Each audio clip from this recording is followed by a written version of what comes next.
pagi.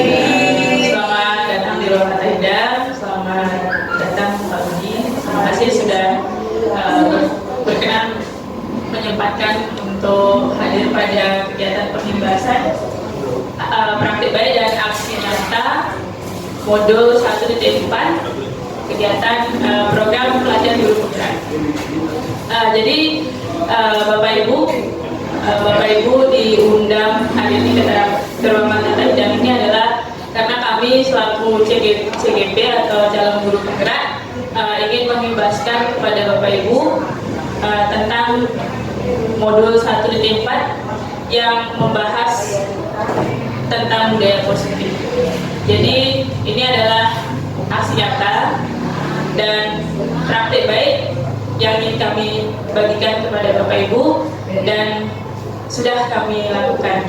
Jadi nanti ada 2 sesi. Yang pertama akan dibawakan oleh Pak Nova. Selanjutnya akan saya bawakan materi tadi. Jadi hari ini kami berkolaborasi. Mohon kesediaan Bapak Ibu untuk menyimak materi. Kemudian pada sesi diskusi misalnya kalau Bapak Ibu ada pertanyaan, silakan disampaikan saja. Namun sebelum kita mulai, kita berdoa dulu menurut keyakinan masing-masing. Saya pimpin langsung saja. Berdoa menurut keyakinan masing-masing, dipersilakan. Ya.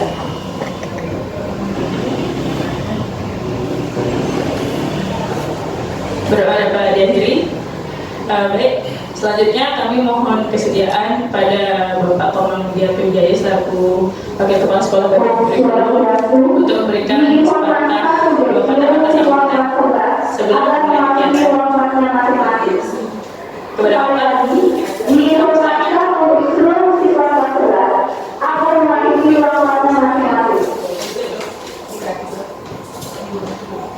baik, terima kasih kepada Bu Ari yang saya hormati, Bapak Ibu calon guru penggerak angkatan ke-11 ke-10 yang saya hormati, Bapak Ibu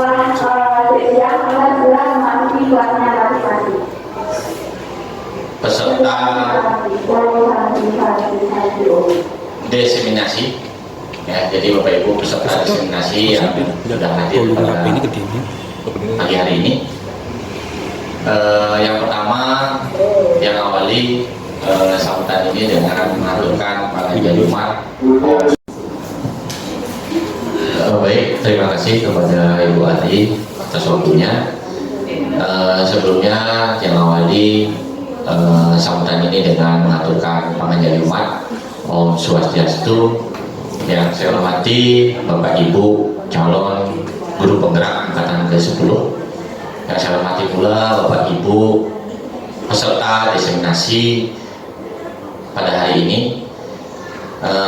Sungguh sebuah kebanggaan karena teman kita 2 orang bisa mengikuti program calon guru penggerak di angkatan ke-10. Tapi sebelumnya saya permaklumkan bahwa Bapak Kepala Sekolah sebenarnya berkeinginan untuk bisa hadir bersama kita, tapi karena beliau hari ini adalah rapat yang sangat penting di MKKS sehingga beliau mendelegasikan kepada saya untuk ikut serta dalam kegiatan diseminasi ini. Yang kedua, Bapak Ibu, ini merupakan kegiatan yang sangat bermanfaat bagi kita semua, jadi terutama Bapak Ibu sekalian. Jadi ini merupakan ajang belajar untuk kita bersama bagaimana kita bisa menciptakan pembelajaran yang menyenangkan dengan berbagai metode yang didapat oleh calon guru penggerak kita dari mentor-mentor atau instruktur yang sudah berpengalaman dalam guru penggerak. Jadi harapannya nanti ke depan Bapak Ibu melalui diseminasi ini bisa menciptakan pembelajaran yang menyenangkan di kelas dengan berbagai metode mengajar dan menciptakan pembelajaran yang berpusat pada peserta didik. Jadi sesuai dengan keinginan peserta didik sehingga kedepannya belajar itu bukan lagi sebuah keharusan atau kewajiban bagi anak, tetapi juga merupakan kebutuhan bagi anak. Ya, sehingga dengan pembelajaran yang baik, dengan metode mengajar yang baik, dengan anak-anak yang senang ketika proses pembelajaran di kelas oleh Bapak Ibu guru nanti, itu akan tercipta hasil keluaran yang lebih berkualitas, ya, lebih berpendidikan sesuai dengan tujuan kurikulum Merdeka yang kita laksanakan. Baik Bapak Ibu, tidak banyak yang bisa saya sampaikan. Jadi pada kesempatan ini rasa terima kasih saya kepada Bapak Ibu guru, calon guru penggerak yang sudah sekian lama mengikuti pelatihan dengan kesibukan yang luar biasa juga di sekolah, bisa mampu mengimbaskan apa yang dia peroleh kepada Bapak Ibu yang ada di sini. Mudah-mudahan melalui Bapak Ibu yang sekarang ikut calon guru penggerak akan muncul kembali calon-calon berikutnya yang berminat untuk mengikuti kegiatan calon guru penggerak. Mudah-mudahan saya harapkan ini semuanya bisa ikut dalam program calon guru penggerak ini. Baik, itu saja yang bisa saya berikan. Sekali lagi saya ucapkan selamat dan saya tutup dengan Om Santi. Om Santi Santi Santi.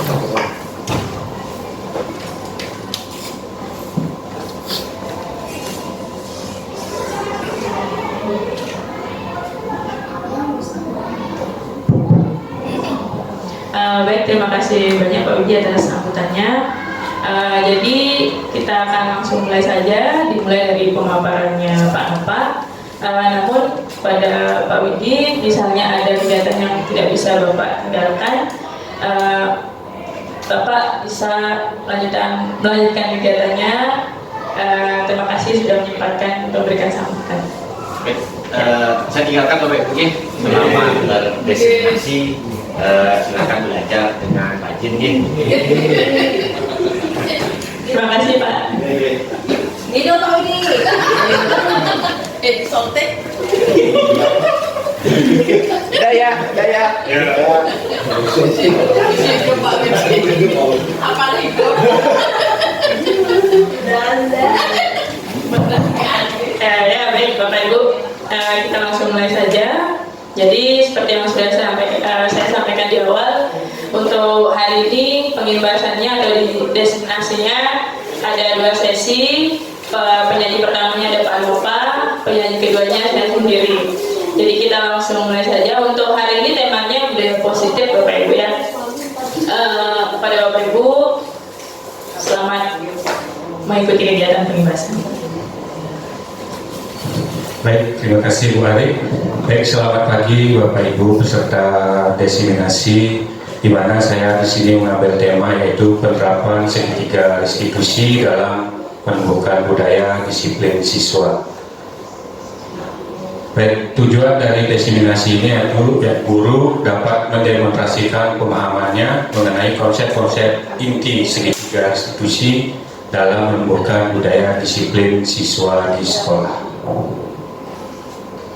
Nah, sebelum ke materi, silakan Bapak Ibu renungkan pertanyaan berbatik ini. Apakah Bapak Ibu setuju atau tidak setuju? Ya, soal yang pertama adalah hukuman dapat mendisiplinkan anak, kemudian pemberian hukuman dengan hal positif seperti membaca atau membersihkan halaman sekolah dapat meningkatkan disiplin anak. Kemudian yang ketiga adalah memberikan penghargaan agar dapat meningkatkan motivasi belajar anak. Ya, silakan direnungkan dalam hati setuju atau tidak setuju dari ketiga pertanyaan tersebut. Ya, nanti setelah Bapak Ibu mendengarkan pemaparan dari saya, Bapak Ibu akan tahu jawabannya, setuju atau tidak setuju dari ketiga pertanyaan ini. Baik ya. Menurut Ki Hajar Dewantara, dalam tujuan pendidikan yaitu menuntun segala kodrat yang ada pada anak-anak agar merdeka dapat mencapai keselamatan dan kebahagiaan yang setinggi-tingginya, baik sebagai manusia maupun sebagai anggota masyarakat. Oleh sebab itu, pendidikan itu hanya dapat menuntun tumbuh atau hidupnya kekuatan kodrat yang ada pada anak agar dapat memperbaiki lakunya, atau bukan dasarnya, ya, tingkah lakunya, hidup dan tumbuhnya kekuatan kodrat anak. Kemudian perubahan paradigma teori kontrol atau teori pilihan, ilusi kontrol, ya. Yang pertama adalah ilusi guru mengontrol murid. Kemudian yang kedua, ilusi bahwa kritik dan membuat orang merasa bersalah dapat menguatkan karakter. Yang ketiga, ilusi bahwa semua penguatan positif efektif dan bermanfaat. Kemudian yang keempat, ilusi bahwa orang dewasa memiliki hak untuk memaksa. Itu perubahan paradigma teori kontrol. Perubahan paradigma stimulus respon, teori kontrol atau teori pilihan. Siapa sesungguhnya yang memiliki kontrol, ya? Kalau status stimulus respon, kita mencoba mengubah orang agar berpandangan sama dengan kita. Kalau teori kontrolnya atau pilihannya, kita berusaha memahami pandangan orang lain tentang dunia. Yang kedua, perilaku buruk dilihat sebagai suatu kesalahan. Teori kontrolnya, semua perilaku memiliki tujuan. Yang ketiga, orang lain bisa mengontrol saya. Teori kontrol, hanya Anda yang bisa mengontrol diri Anda. Selanjutnya, saya bisa mengontrol orang lain. Anda tidak bisa mengontrol orang lain. Pemaksaan ada pada saat bujukan gagal. Kemudian, teori kontrolnya, kolaborasi dan konsensus menciptakan pilihan-pilihan baru. Model berpikir menang atau kalah. Kemudian teori kontrolnya, model berpikir menang-menang. Itu perubahan paradigma stimulus respon atau teori kontrol dengan teori pilihan. Kemudian untuk disiplin positif, yang pertama yaitu makna dari disiplin apa, kemudian teori motivasi, yang ketiga adalah 5 posisi kontrol, yang keempat adalah kebutuhan dasar manusia, yang terakhir adalah segitiga restitusi, kemudian ada nilai-nilai kebajikan universal. Baik, sekarang kita ke makna dari disiplin. Disiplin itu berasal dari bahasa Latin, yaitu disciplina, yang artinya belajar. Kemudian makna asal dari kata ini berkonotasi dengan disiplin diri dari murid-murid Sokrates dan Plato. Kemudian disiplin diri membuat orang menggali potensinya menuju sebuah tujuan, apa yang dia hargai. Kemudian namun dalam budaya kita, makna kata disiplin telah berubah menjadi suatu yang dilakukan seseorang pada orang lain untuk mendapatkan kepatuhan. Kecenderungan umum adalah menghubungkan kata disiplin dengan ketidaknyamanan, bukan dengan apa yang kita hargai atau pencapaian suatu tujuan yang mulia. Itu makna dari kata disiplin. Kemudian selanjutnya yaitu nilai-nilai kebajikan universal. Nilai-nilai kebajikan adalah sifat-sifat positif manusia yang merupakan tujuan mulia yang ingin dicapai setiap individu. Nilai-nilai tersebut bersifat universal dan lintas bahasa, suku, bangsa, agama maupun latar belakang. Nilai-nilai kebajikan yang ingin dicapai oleh setiap anak Indonesia kita kenal sekarang dengan profil pelajar Pancasila, yaitu beriman, bertakwa pada Tuhan Yang Maha Esa, dan berakhlak mulia, kemudian mandiri, bernalar kritis, berkebinekaan global, bergotong royong, dan kreatif. Nah, selanjutnya yaitu teori motivasi perilaku manusia. Yang pertama adalah untuk menghindari ketidaknyamanan atau hukuman apa yang akan terjadi apabila saya tidak melakukannya. Yaitu ini termasuk motivasi eksternal. Kemudian yang kedua adalah untuk mendapatkan imbalan dari orang lain atau institusi. Ini termasuk motivasi eksternal. Contoh pertanyaannya, apa yang akan saya dapatkan apabila saya melakukannya? Kemudian yang ketiga adalah untuk menghargai diri sendiri. Ini termasuk motivasi internal. Baik, selanjutnya merdeka. Kata merdeka menurut Ki Hajar Dewantara, merdeka itu artinya tidak hanya terlepas dari perintah, akan tetapi juga cakap buat pemerintah diri sendiri. Ya. Nah, sekarang dihukum oleh penghargaan, bahwa penghargaan berlaku sama dengan hukuman, dalam arti meminta atau membujuk seorang melakukan sesuatu untuk memenuhi suatu tujuan tertentu dari orang yang meminta atau membujuk. Dorongannya eksternal dan akan ada faktor ketergantungan. Beberapa dampak dari pemberian penghargaan menurut Alpicon 1993 yaitu pengaruh jangka pendek dan jangka panjang. Kemudian penghargaan menghukum. Yang terakhir adalah penghargaan mengurangi ketepatan. Penghargaan tidak efektif. Kemudian selanjutnya yaitu dihukum oleh penghargaan. Nah, penghargaan merupakan kualitas, kemudian penghargaan mematikan kreativitas, penghargaan mengurangi motivasi instrik. Bentuk program kebijakan atau apresiasi.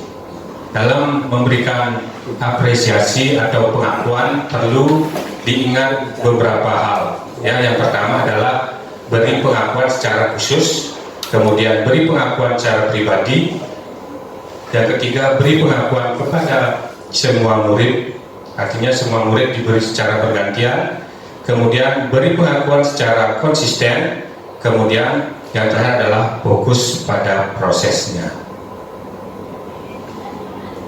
Nah, ini contoh pengakuan atau apresiasi kebajikan ya.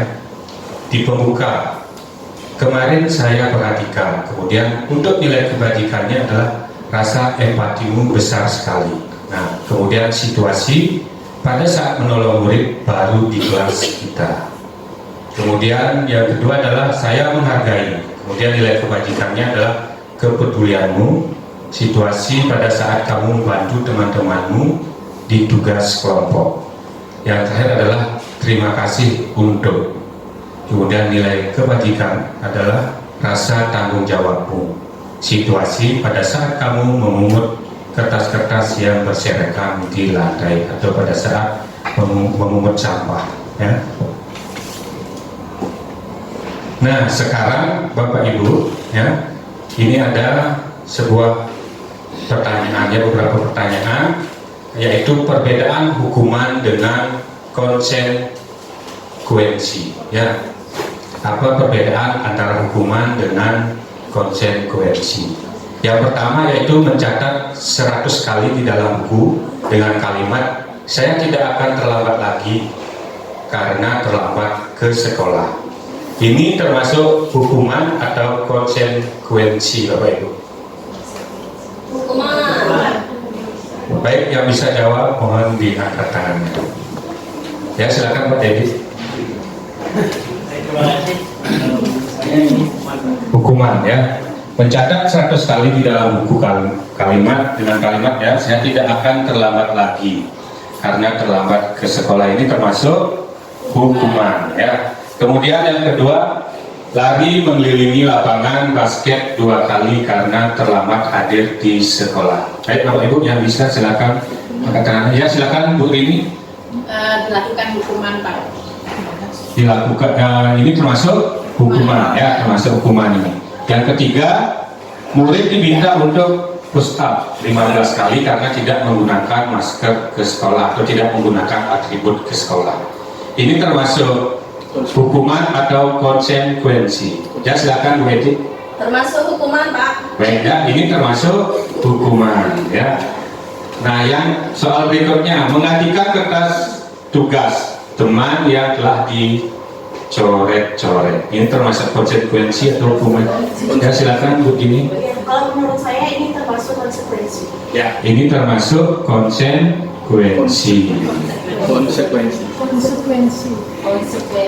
Kemudian membersihkan tumpahan air di meja tulis karena tersenggol pada saat belajar. Ini termasuk konsekuensi atau hukuman? Konsekuensi. Ya, silakan Bu tadi. Termasuk konsekuensi. Baik ya, ini termasuk konsekuensi ya. Selanjutnya murid disuruh untuk mengenakan sepatu seharian di sekolah karena tidak mengenakan sepatu hitam. Ini termasuk hukuman atau konsekuensi? Ya Bu, Mas. Kalau menurut saya itu adalah hukuman. Ya, ini termasuk hukuman ya. Yang terakhir, lari mengelilingi lapangan basket 2 kali karena terlambat 10 menit untuk pelajaran PJOK. Ini termasuk hukuman atau konsekuensi? Konsekuensi. Silakan Pak Hendra. Konsekuensi, Pak. Konsekuensi. Baik ya, bagus sekali Bapak Ibu semua jawabannya. Nah, ini jawabannya ya, semua benar ya. Berarti Bapak Ibu sudah memahami dan memahami apa itu hukuman, apa itu konsekuensi. Baik ya, ini perbedaan hukuman dan konsekuensi ya. Kalau hukuman adalah sesuatu yang menyakitkan harus terjadi. Kemudian kalau konsekuensi itu sesuatu harus terjadi. Kemudian yang kedua, membuat anak sakit fisik maupun hati untuk jangka waktu lama, itu hukuman. Kalau konsekuensi, membuat anak merasa tidak nyaman dalam jangka waktu pendek. Anak membenci kedisiplinan termasuk hukuman. Kemudian konsekuensi adalah anak menghargai disiplin. Kemudian ada paksaan, di sini kita kalau konsekuensinya stimulus tanggapan. Kemudian mendorong anak menyakiti diri sendiri, kalau konsekuensinya mendorong anak agar mudah menyesuaikan diri.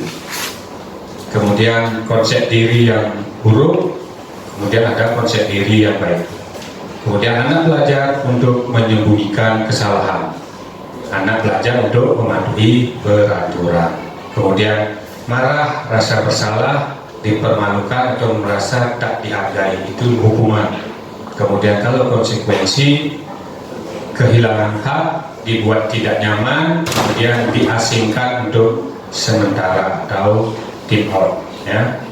Ini adalah merupakan perbedaan hukuman dan konsekuensi. Nah, baiknya selanjutnya yaitu 5 kebutuhan dasar manusia. Ya, manusia memiliki 5 kebutuhan dasar, yaitu yang pertama adalah kasih sayang, kemudian yang kedua adalah kesenangan, yang ketiga adalah kekuasaan, yang keempat adalah kebebasan, kemudian yang kelima adalah bertahan hidup. Nah, baik, sekarang adalah keyakinan kelas. Mungkin di pikiran Bapak Ibu, kenapa tidak peraturan saja? Mengapa harus keyakinan kelas? Nah, peraturan menurut memuat larangan-larangan dan sanksi yang membuat ketidaknyamanan. Sedangkan kalau keyakinan kelas mendorong kesadaran akan tanggung jawab pribadi. Kemudian nilai-nilai keyakinan lebih menggerakkan seorang dibandingkan mengikuti serangkaian peraturan. Itu ya keyakinan kelas. Kemudian cara merumuskan keyakinan kelas ya, yang pertama adalah siswa menulis keyakinan yang mereka inginkan. Kemudian yang kedua, guru dan siswa mengulas keyakinan yang telah tertulis. Kemudian ketiga, guru dan siswa memilah keyakinan kelas yang penting. Yang keempat, mengubah keyakinan kelas. menjadi kalimat positif. Kemudian yang kelima adalah mengecek dan menyepakati keyakinan kelas yang sudah dibuat oleh guru dengan anak didiknya. Nah, kalau peraturan dan keyakinan kelas, ya bedanya. Kalau peraturan itu selalu kembalikan buku ke tempatnya. Kalau keyakinan kelasnya adalah bertanggung jawab mengembalikan buku. Kemudian dilarang mengganggu orang lain, itu sudah masuk peraturan. Kalau untuk keyakinan kelas, menghormati orang lain.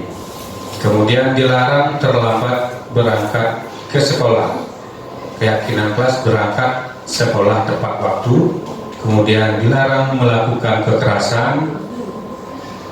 Keyakinan kelasnya menjaga kerukunan. Kemudian peraturan dilarang menggunakan narkoba. Keyakinan kelasnya menjaga diri dari narkoba. Kemudian harus bergantian atau menunggu giliran. Kalau keyakinan kelas bersabar menunggu antrean. Peraturan gunakan masker, yang kalau keyakinan kelasnya menjaga kesehatan bersama, yaitu untuk contoh peraturan kelas, peraturan dan keyakinan kelas. Nah, baik, untuk selanjutnya yaitu pengertian dari restitusi. Ya, restitusi adalah proses menciptakan kondisi bagi murid untuk memperbaiki kesalahan mereka, sehingga mereka bisa kembali pada kelompok mereka dengan karakter yang lebih kuat. Restitusi juga merupakan proses kolaboratif yang mengajarkan murid untuk mencari solusi untuk masalah mereka dan membantu murid berpikir tentang orang seperti apa yang mereka ingin menjadi atau tujuan mulia, dan bagaimana mereka harus memperlakukan orang lain. Ya, itu mengenai pengertian dari restitusi. Nah, selanjutnya yaitu ciri-ciri restitusi. Ya, yang pertama adalah bukan untuk menebus kesalahan, namun untuk belajar dari kesalahan.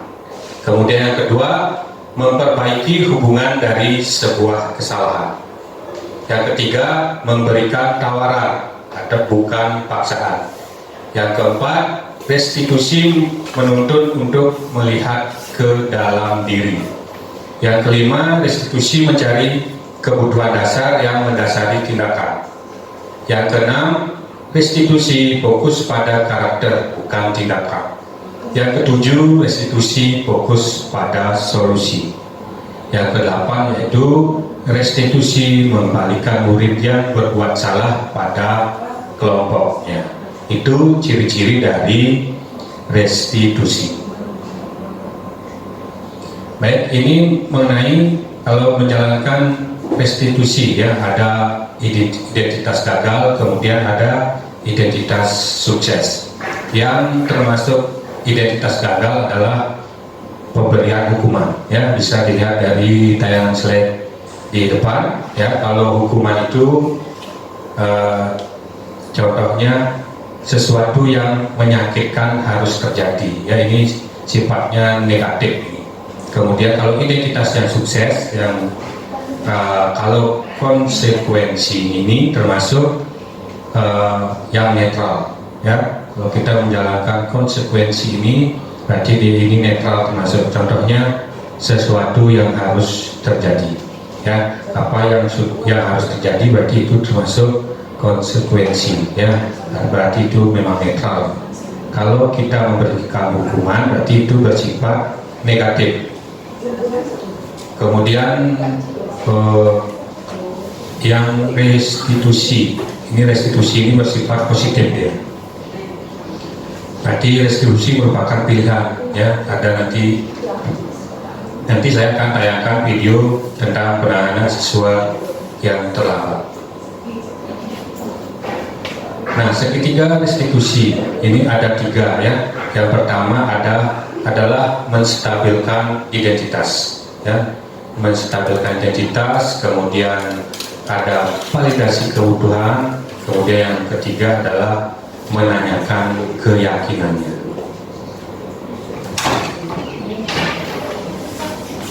Baik, segitiga institusi yang untuk yang menstabilkan identitas. Ini contoh dari menstabilkan identitas. Berbuat salah itu tidak apa-apa, kemudian tidak ada manusia yang sempurna. Kemudian saya juga pernah melakukan kesalahan seperti itu. Kita bisa menyelesaikan ini, kemudian Bapak Ibu tidak tertarik mencari siapa yang salah. Bapak Ibu ingin mencari solusi dari permasalahan ini. Kemudian yang terakhir adalah kamu berhak merasa begitu, ya. Ini menstabilkan identitas ini contoh dari kata-kata yang perlu kita tanyakan ke siswa, tapi Bapak Ibu sekalian tidak berpedoman dengan kata-kata ini saja, bisa sesuai dengan yang Bapak Ibu inginkan, artinya mengalir, ya, biar mengalir sesuai situasi. Kemudian yang kedua yaitu validasi tindakan salah. Ini contoh dari kata-katanya, yaitu padahal kamu bisa melakukan lebih buruk dari ini, ya. Kemudian baru kamu pasti punya alasan mengapa melakukan hal itu. Kamu patut bangga pada dirimu sendiri karena kamu telah melindungi sesuatu yang penting buatmu. Yang terakhir, kamu boleh mempertahankan sikap itu, tapi kamu harus menambahkan sikap yang baru, ya. Ini untuk memvalidasi tindakan yang salah. Artinya kita validasi terhadap siswa yang sudah melakukan kesalahan atau membuat pelanggaran. Nah, yang ketiga yaitu menanyakan keyakinan. Contoh kata-katanya, apa yang kita percaya. Kemudian yang kedua, apa nilai-nilai umum yang kita telah sepakat. Apa bayangan kita tentang kelas yang ideal. Kemudian yang keempat, kamu mau jadi orang yang seperti apa. Ini ya, kita setelah memvalidasi, kita menanyakan keyakinan. Keyakinan artinya keyakinan kelas yang sudah kita buat. Nah, selanjutnya yaitu 5 posisi kontrol, yaitu yang 5 posisi kontrol yaitu penghukum, yang kedua membuat orang merasa bersalah, kemudian yang ketiga adalah sebagai teman, keempat pemantau, yang kelima adalah sebagai manajer. Ya, ini 5 posisi kontrol.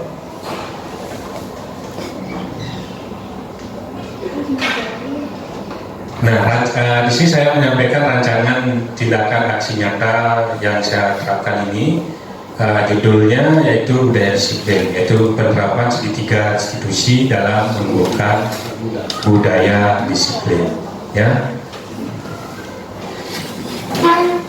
Yang pertama yaitu kami berdua telah melakukan koordinasi dengan Bapak Kepala Sekolah tentang penerapan segitiga institusi dalam menumbuhkan budaya disiplin di sekolah. Ini contoh saya sudah menerapkan keyakinan kelas, ya.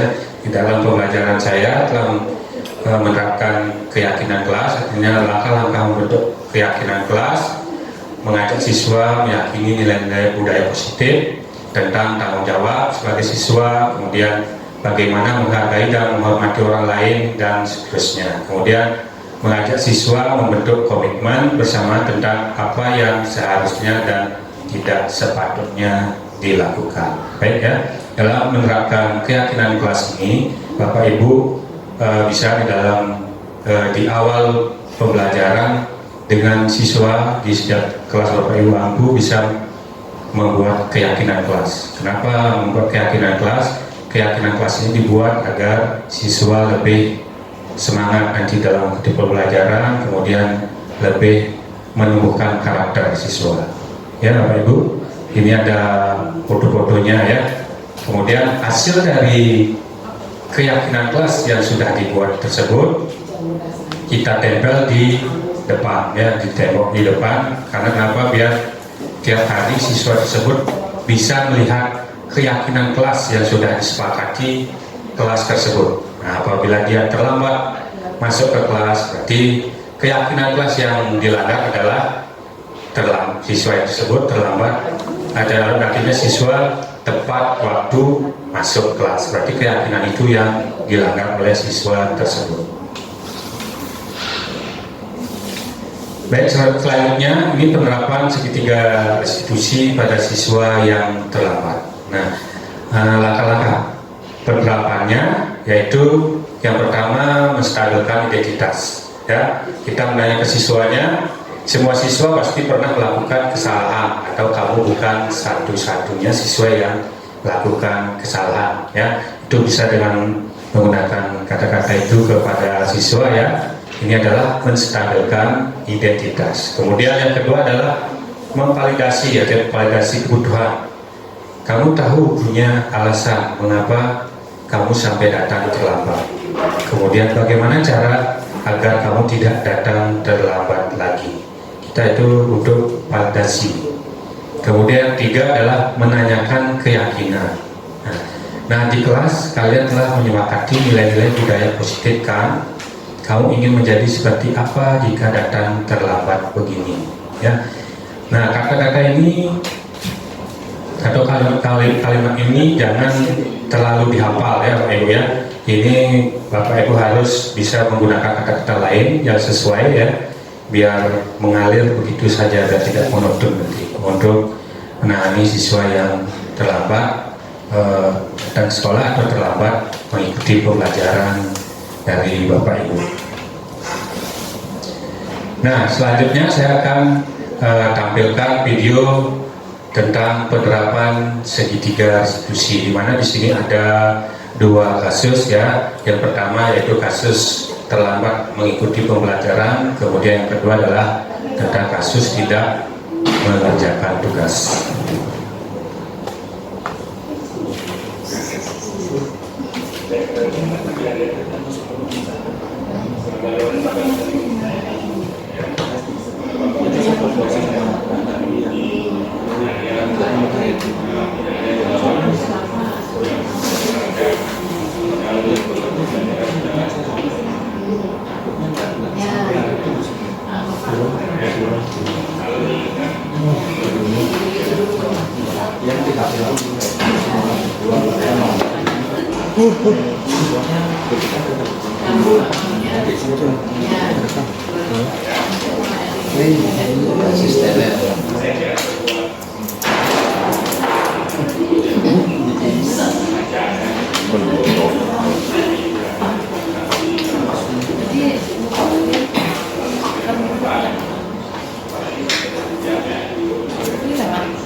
Baik, itu tadi contoh penerapan segitiga diskusi, yaitu di mana saya menangani siswa yang terlambat, kemudian yang kedua adalah siswa yang tidak mengerjakan tugas. Nah, sekarang silakan Bapak Ibu dicermati ya. Ada beberapa pertanyaan peraturan ya. Selalu kembalikan buku ke tempatnya, keyakinan kelasnya apa ya, dan pertanyaan berikutnya ya. Peraturan kemudian keyakinannya apa ya. Silakan Bapak Ibu dicermati. Kemudian siapa yang bisa untuk menjawab yang pertama, silakan ajukan tangan.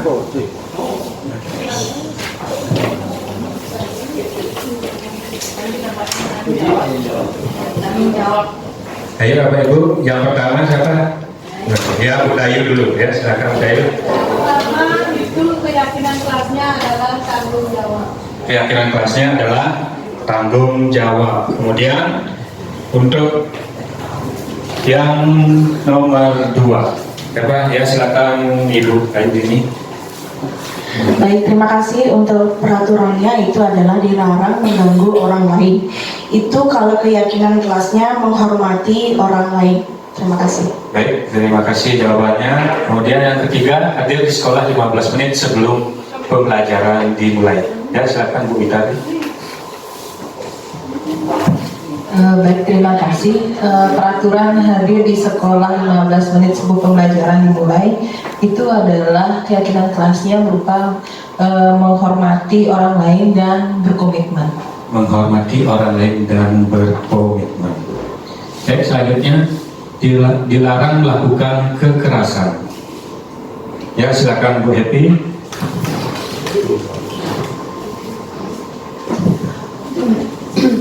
Dilarang melakukan kekerasan, keyakinan kelasnya menghormati orang lain. Menghormati orang lain, ya, bagus sekali. Kemudian, ya, Bu Mas, silakan Bu Mas. Baik, terima kasih atas waktunya. Untuk peraturan yang dilarang menggunakan narkoba, menurut saya keyakinan kelasnya adalah kesehatan. Kesehatan, ya, bagus sekali. Kemudian yang selanjutnya bergantian atau menunggu giliran. Bergantian atau menunggu giliran. Ayo, siapa Bapak Ibu yang bisa? Bergantian atau menunggu giliran. Ya, Pak Diendra, silakan.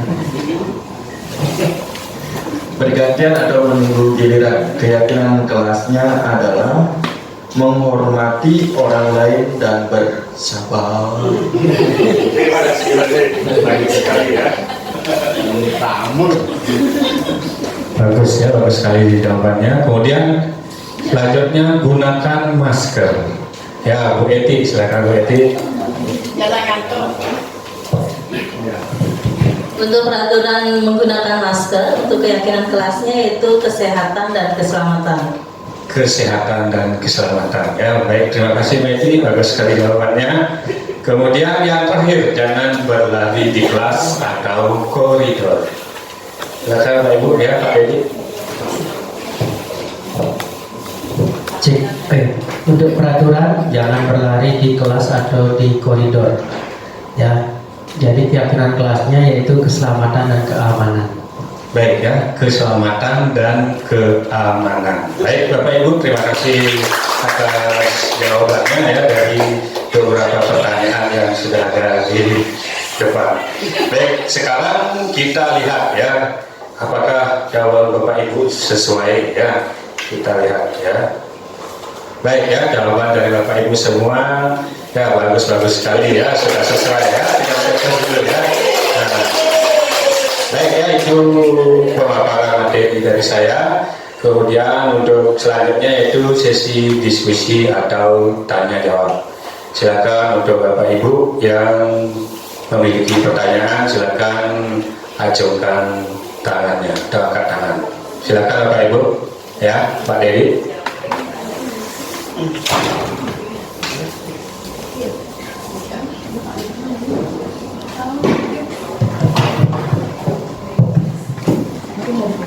Terima kasih atas waktunya Bapak Ibu calon guru penggerak angkatan 10. Jadi di sini saya ingin bertanya terkait dengan keyakinan kelas. Untuk pertanyaannya yaitu apa dampak dari keyakinan kelas? Terima kasih.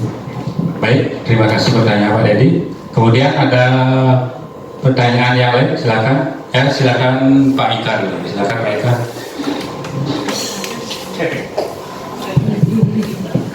Oke, terima kasih atas waktunya. Selamat pagi untuk kita semua. Selamat pagi Bapak Ibu CGP, Bu Ari Mulyani dan Pak Nova. Ya, materinya sangat menarik. Ini tentang keyakinan kelas. Nah, bagi saya ini baru, ya. Jujur, sangat bersyukur ada CGP di SMK Negeri 1 Seririt ya. Saya banyak mengenal istilah-istilah baru. Salah satunya adalah keyakinan kelas. Nah, selama ini yang saya kenal itu adalah kontrak belajar. Kira-kira sama apa berbeda keyakinan kelas dengan apa yang sudah kita kenal saat ini, yaitu kontrak belajar atau kesepakatan. Itu saja. Terima kasih Pak Nova dan Bu Ariful. Baik, terima kasih pertanyaan Pak Ika. Kemudian ada yang bertanya lagi? Ya, baik, terima kasih. Bu Dayu, silakan.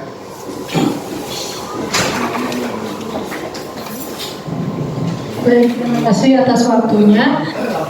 Selamat pagi rekan-rekan semua. Di sini saya akan bertanya masih dengan keyakinan kelas. Apalagi keyakinan kelas ini pemaparannya sangat banyak sekali, kemudian sangat menguntungkan mungkin ya bagi kita sebagai guru untuk melakukan kesepakatan kelas ketika kita memulai pembelajaran. Nah, di sini saya ingin bertanya, kira-kira apa yang melatar belakangi harus memang dibentuknya keyakinan di dalam kelas? Itu saja Pak Nova. Terima kasih. Selamat pagi. Baik, terima kasih pertanyaannya Bu Dayu. Di sini ada 3 pertanyaan ya. Saya akan menjawab ya. Yang pertama yaitu dari Pak Dedi ya. Apa dampak dari keyakinan kelas ya. Nah, di sini dampak dari keyakinan kelas itu ya, atau dampak dari keyakinan kelas di sekolah adalah terwujudnya budaya positif di lingkungan sekolah. Ya, budaya positif merupakan bentuk dari nilai-nilai atau keyakinan universal yang diimplementasikan di sekolah. Ya, Pak Edi, itu jawaban dari saya tentang dampak dari keyakinan kelas. Nah, kemudian pertanyaan selanjutnya yaitu tentang apakah kesepakatan atau keyakinan kelas itu sama dengan kontrak belajar. Ya, di sini saya akan jawab ya. Kalau keyakinan kelas itu terkait dengan apa yang harus mereka lakukan atau mereka inginkan dan kebutuhannya apa yang mereka punya sehingga harus mereka lakukan pada kegiatan pembelajaran di sekolah. Nah, kalau kontrak belajar itu terkait dengan kegiatan akademis saja.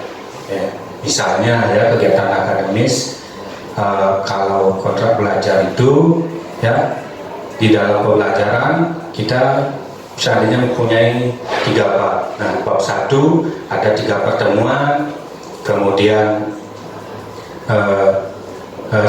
sistem penilaiannya seperti apa, kemudian ada ulangan harian, dan yang tidak hadir ada tugas tambahan. Ya, itu contoh dari kontrak kerja atau kontrak belajar. Ya. Jadi ya, kontrak belajar itu kegiatan akademis yang dilakukan oleh siswa secara kognitif di kelas, sedangkan keyakinan kelas ini lebih pada kegiatan menumbuhkan karakter siswa. Apa yang mereka yakini bahwa itu adalah budaya positif yang harus mereka terapkan sebagai siswa. Ya, jadi untuk keyakinan kelas ini kita cocok untuk menerapkan di setiap masing-masing guru, ya, guru pembelajaran. Kenapa? Karena ini akan menumbuhkan karakter siswa itu sendiri. Ya, selain untuk menjadikan kelas itu menjadi menyenangkan. Nah, untuk pertanyaan dari Bu Dayu, ya, yang ketiga, yaitu apa yang melatar belakangi harus dibentuknya keyakinan kelas. Ya. Baik, ya, di sini saya akan menjawab. Latar belakang dari keyakinan kelas itu sangat diperlukan, ya, untuk menciptakan lingkungan kelas yang aman, ya, nyaman dan menyenangkan bagi siswa. Jika hal tersebut dapat dilaksanakan, maka akan mewujudkan lingkungan yang positif. Dengan membiasakan keyakinan kelas yang telah disepakati, akan membentuk budaya positif. Ya, nanti akan terbentuk budaya positif karena terus-menerus kita sudah membuat keyakinan kelas, kemudian kita menyepakati keyakinan kelas itu, akhirnya kita bisa menjadikan itu sebuah budaya positif terhadap siswa kita. Ya, jadi karakter siswa kita akan mengalami perubahan. Baik, itu saja dari jawaban dari saya. Apakah bisa diterima, Bapak Ibu? Bisa, ya, baik, ya. Terima kasih, ya. Baik, ya. Selanjutnya yaitu sekarang Bapak Ibu melakukan refleksi, ya, melakukan refleksi, di mana refleksi di sini Bapak Ibu akan menganalisis sebuah kasus, ya, seperti yang ada di slide, ya. Bapak Ibu akan merefleksi sebuah kasus. Di sini silakan dicermati dulu kasusnya, yaitu Sabrina hari itu bangun terlambat. Nah, ini tentang siswa terlambat, ya. Ya, Bapak Ibu silakan dicermati dulu beberapa menit contoh kasusnya, ya. Sebentar akan ada 2 pertanyaan yang Bapak Ibu harus diskusikan.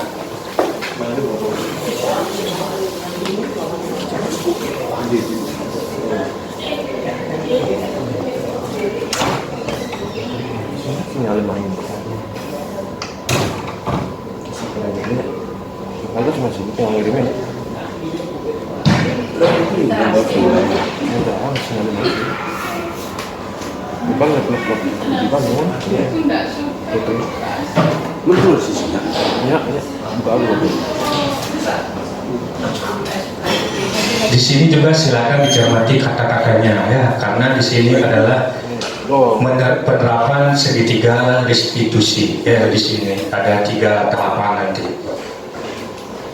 Apa deh? Samsung. YouTube.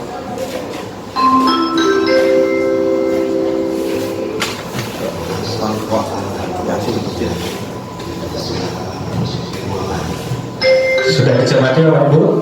Sekarang akan ke pertanyaannya. Nah, ada 2 pertanyaan, ya. Yang pertama, dalam kasus di atas, sikap posisi apakah yang diambil oleh Bapak Lukman?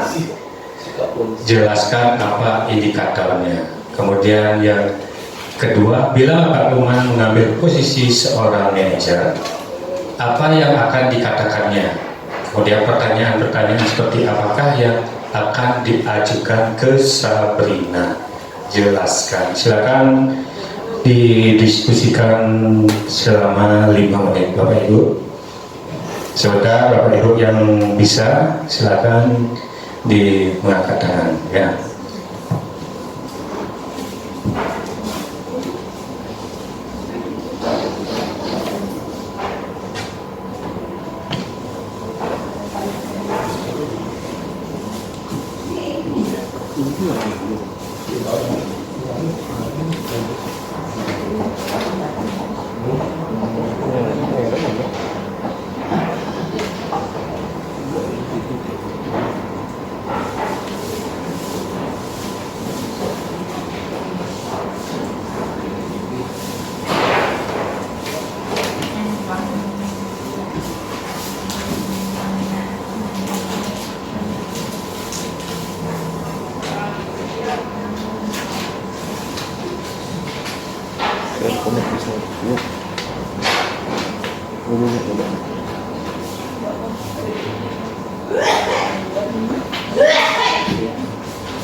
Baik Bapak Ibu, sebelum Bapak Ibu menjawab pertanyaan ini ya, mungkin biar Bapak Ibu lebih fokus dan konsentrasi lagi, di sini saya akan memberikan ice breaking ya.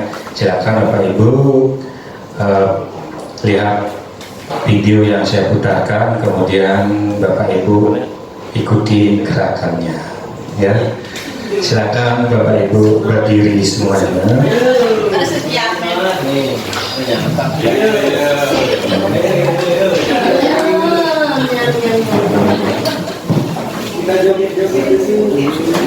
Kita lepaskan dulu.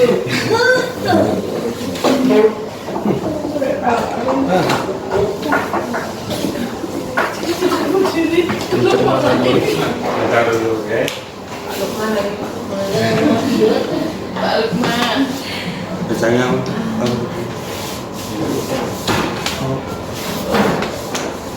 Ada wifi di sini. Ayo. Lepaskan kakinya Pak Ika. 60 menit. Baik Bapak Ibu, diikuti ya gerakannya. Oke. Ya yuk, semua bergerak, semua bergerak. Saya pikir, saya rasa, saya bisa. Tangan ke atas, menggapai bintang. Tangan ke samping, burung yang terbang. Tangan ke depan, ikan berenang. Duduk yang rapi, siap berdoa. Takutan-takutan, amadi puntai. Lung-lung-lung, amadi pulung. Mulai melihat di pagar puntai. Kanan, kiri, atas, bawah, dia berdoa. Satu jari kanan, satu jari kiri, bergabung menjadi dua. Dua jembatan panjang, dua jari kanan, dua jari kiri, bergabung menjadi empat. Dua kamera juga, tiga jari kanan, tiga jari kiri, bergabung menjadi enam. Dua pelari, empat jari kanan, empat jari kiri, bergabung menjadi delapan. Dua telinga, lima jari kanan, lima jari kiri, bergabung menjadi 10. Siap berdoa. Anda dan sahabat guru kreatif Indonesia, selamat belajar ya. Lagi Pak, terima kasih Pak ya. Itu tadi ya SPK.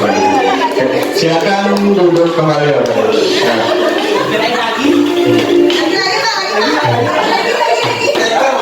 Nanti apa ya, mungkin nanti akan kasih SPK yang lebih semangat lagi ya. Baik ya, kita lanjut ke pertanyaannya. Baik, siapa yang bisa untuk menjawab yang nomor 1 ya? dalam kasus di atas, sikap posisi apakah yang diambil oleh Bapak Lukman? Jelaskan dan apa indikatornya. Silakan. Silakan Bapak Ibu.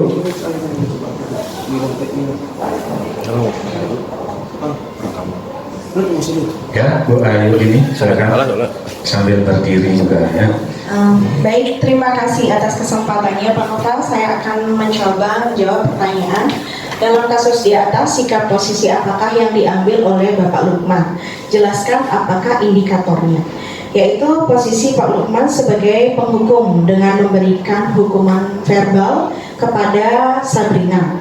Terlihat dalam bentuk percakapan Bapak Lukman kepada Sabrina, yaitu muridnya, ya sudah, kamu sudah melanggar peraturan sekolah, kamu salah, sudah terlambat, salah pula warna sepatunya. Segera buka sepatumu kalau tidak bisa mengenakan warna sepatu sesuai dengan peraturan yang ada di sekolah. Kemudian indikatornya terlihat dalam bentuk percakapan Bapak Lukman kepada murid. Tidak, kamu telah melanggar peraturan sekolah. Kalau tidak sanggup, ambil sepatu di rumah atau diantarkan sepatu ke sekolah. Ya sudah, kamu tidak bersepatu saja seharian di sekolah. Sekarang copot sepatumu dan silahkan belajar tanpa sepatu. Terima kasih. Baik ya, bagus sekali dari jawaban dari Bu Ayu ini ya. Kasih aplaus dulu ya. Baik ya, soal yang nomor 2. Bila Pak Lukman mengambil posisi seorang manajer, apa yang akan dikatakannya? Pertanyaan-pertanyaan seperti apakah yang akan diajukan ke Sabrina? Jelaskan. Yuk Bapak Ibu yang bisa silakan acungkan tangannya.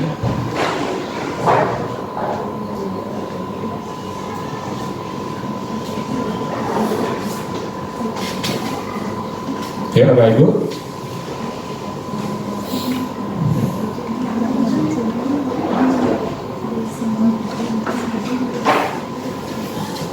Densa, ayo acungkan tangan. Ya, Bu Bitari silakan.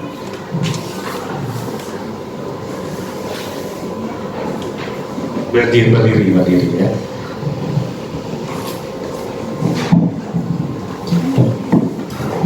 Baik, terima kasih. Izin menjawab pertanyaan dari bila Bapak Lukman mengambil posisi seorang manajer, apa yang akan dikatakannya? Pertanyaan-pertanyaan seperti apakah yang akan diajukan ke Sabrina? Jelaskan.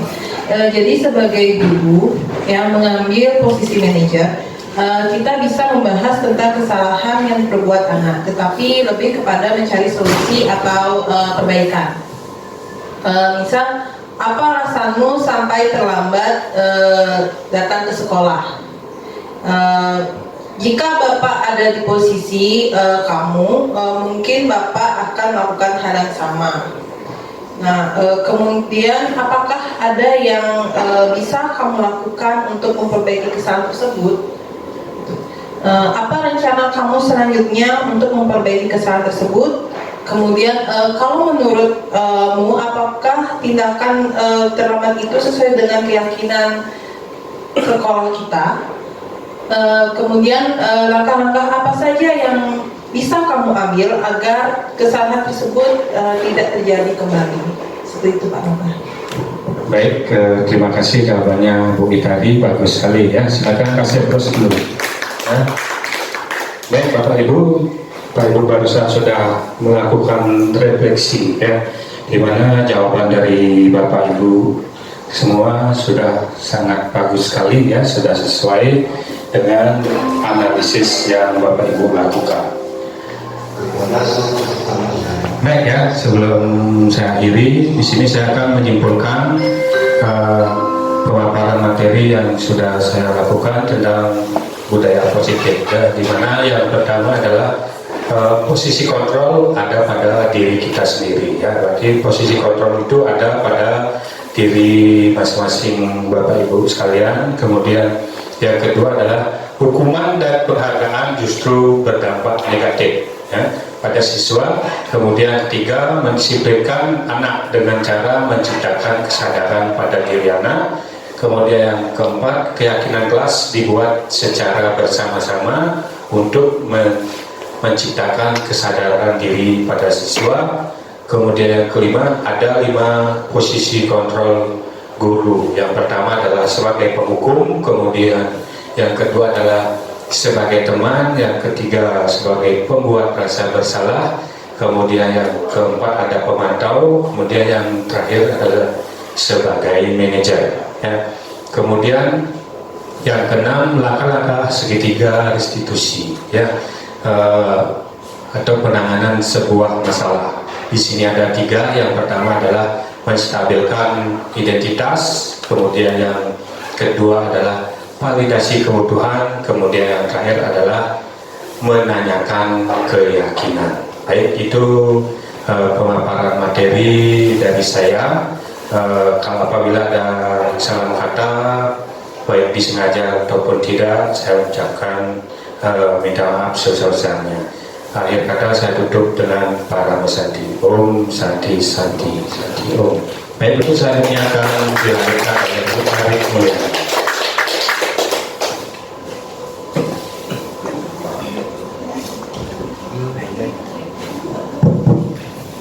Baik Bapak Ibu. Istirahat.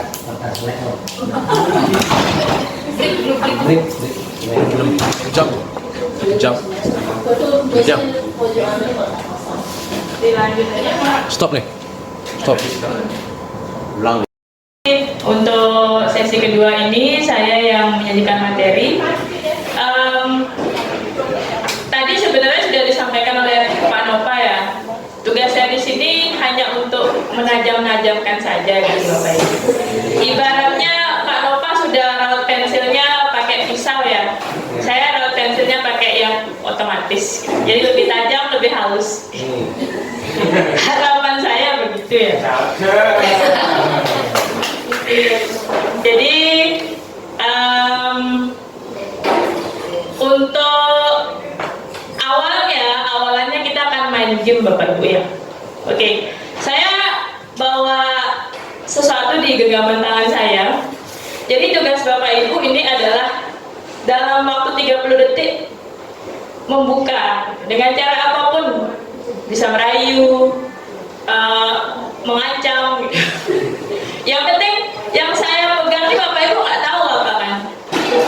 Tapi ini adalah sesuatu yang sangat berharga yang bisa Bapak Ibu miliki kalau Bapak Ibu berhasil membuka kepalan tangan saya. Iya. Oke, 30 detik ya mulai dari sekarang. Nah, dari Pak Ika ya biar cepet. Bisa memarahi asal jangan menggelitik ya. Bukan muhrim soalnya. Apanya yang digelitik? Gak boleh menggelitik Bu, bukan muhrim.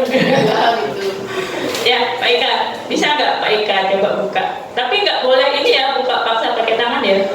Cuma cara yang halus-halus gitu, membujuk, tapi boleh juga mengintimidasi gitu. Kamu nanti nggak boleh lewat jualnya gitu. Boleh, yang penting ini kebuka. Balik minta tolong buka gang. Segitu aja perjuangannya. Kurang. Coba Bu Dini. Tolong dibuka dong sedikit aja. Enggak, no. Bu Febri. Mbak, saya mau tanya tentang buka nggak ya? Enggak. Pak Angga, coba Pak Angga. Kalau nggak buka, aku cium. Buka.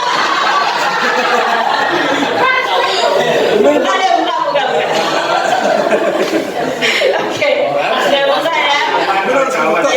Kosong ya. Tapi sebenarnya yang tadi di situ adalah kepercayaan saya Bapak Ibu. Ya, tapi apa yang bisa kita ambil gitu ya makanya. Tadi Pak Ika merayu sedikit, Bu Dini sama Bu Febri tadi ada ancaman gitu ya. Saya nggak mau buka. Tapi kenapa Pak Angga bisa buka gitu? Oke, saya nggak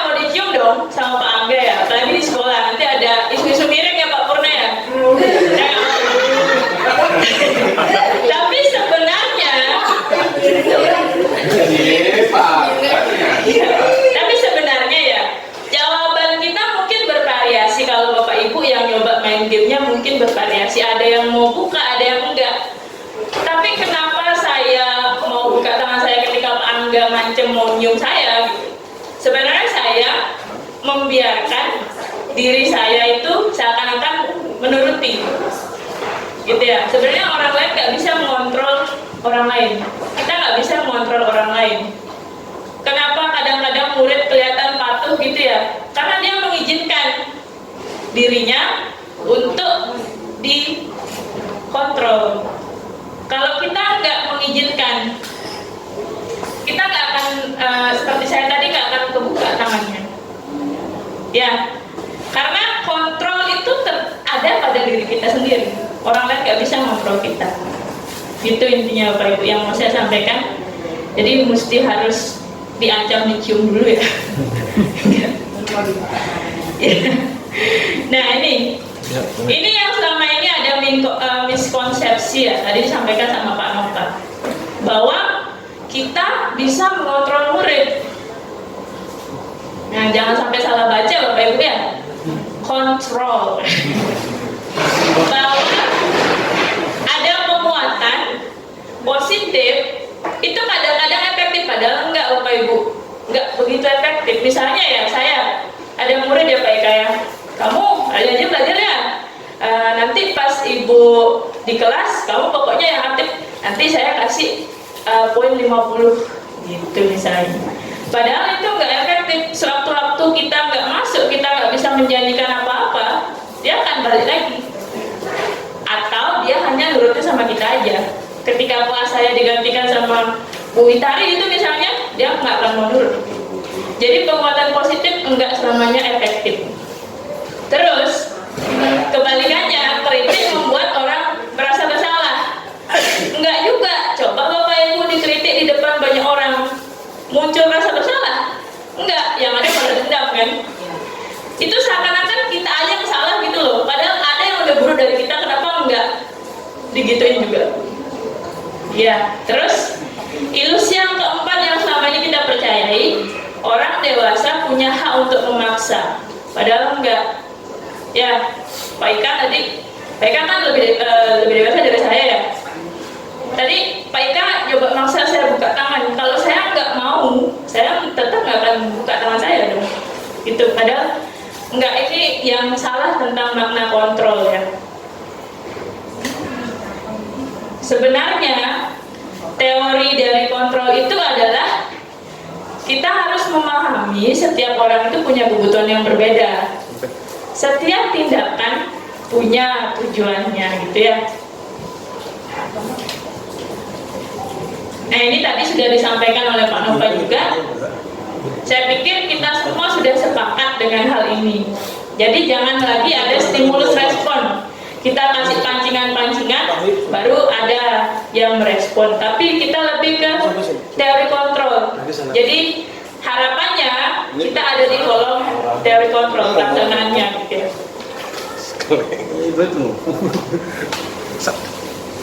Dari teori kontrol, apa sih tujuannya itu ya? Ini Bapak Ibu, disiplin. Nah, di layar itu ada dua ahli ya di bidang pendidikan, praktisi pendidikan lah.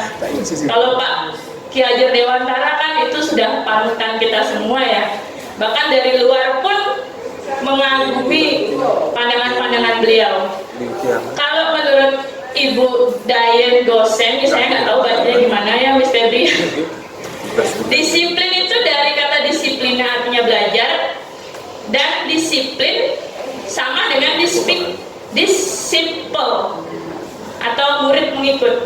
Yang mau disampaikan oleh Dayan Gosen adalah kalau kita mau murid kita mengikuti apa yang kita sampaikan, dari dalam dirinya sendiri sudah harus muncul motivasi intrinsik.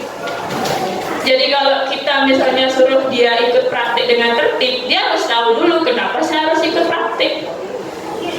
Ya, kita kasih tahu dia pakai apa namanya Bu Eti ya yang di sini itu kaju. Dia harus tahu dulu kenapa pakai kaju, karena kalau di kitchen panas ya, itu untuk menyerap keringat. Jadi baju kamu nggak basah itu bisa. Jadi menurut Dayan Gosen tuh enggak asal disuruh aja, tapi dikasih tahu dia buat apa. Ini lo buat ini seperti itu. Tapi kalau sejalan dengan Dan Gosen, Bapak Pendidikan kita juga pernah menyampaikan, di mana ada kemerdekaan, di situ harus ada disiplin yang kuat. Ya, self disiplin. Jadi sekeras-kerasnya diri kita tuh berusaha untuk mengontrol diri. Ya, kalau kita gagal mendisiplinkan diri sendiri, baru boleh ada orang yang mendisiplinkan. Jadi ada motivasi intrinsik dan ekstrinsik. Nah, ini ya, koneksinya apa sih kita tadi belajar teori kontrol gitu ya.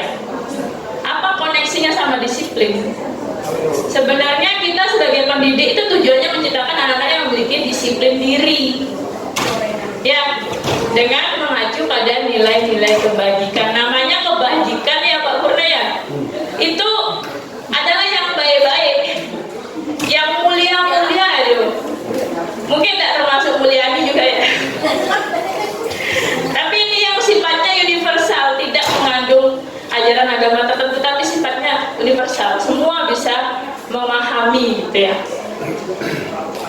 Nah, sebenarnya ada banyak Bapak Ibu nilai kebajikan universal, tapi yang paling sekarang lagi digaung-gaungkan itu yang profil pelajar Pancasila ya.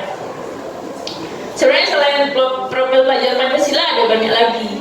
Ada the 7 essential virtues, apa itu primary years program, terus ada Indonesia juga punya Indonesian Heritage Foundation-nya 9 pilar karakter.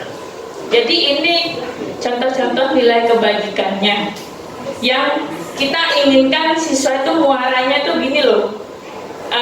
Tujuan pendidikan kita tuh muaranya ini loh, biar ada siswa yang menerapkan nilai kebajikannya. Dari nilai kebajikannya ini jadilah dia keyakinan kelas Pak Ika. Kalau kontrak seperti yang sudah disampaikan sama Pak Nova itu kan lebih bersifat akademis, dan itu tuh ekstrinsik karena kita dipaksa menyepakati sama guru dong ya. Pokoknya gini ya, nanti kita ada materi ini, kamu harus tuntas dulu ini baru bisa ke sini, kamu harus ikut sekian kali ulangan baru bisa ikut praktik, itu misalnya, itu kan dipaksakan. Tapi kalau keyakinan datangnya dari diri sendiri, yakin bahwa itu mengandung nilai kebajikan, bahwa ada hal-hal mulia yang akan didapat, dicapai kalau kita melakukan keyakinan kelasnya. Jadi jalannya, berangkatnya dari situ ya. Namanya kita mau menerapkan budaya positif, berarti ada hal-hal positif seperti keyakinan kelas. Itulah mengapa keyakinan kelas itu redaksinya harus positif, gak boleh ada kata larangan.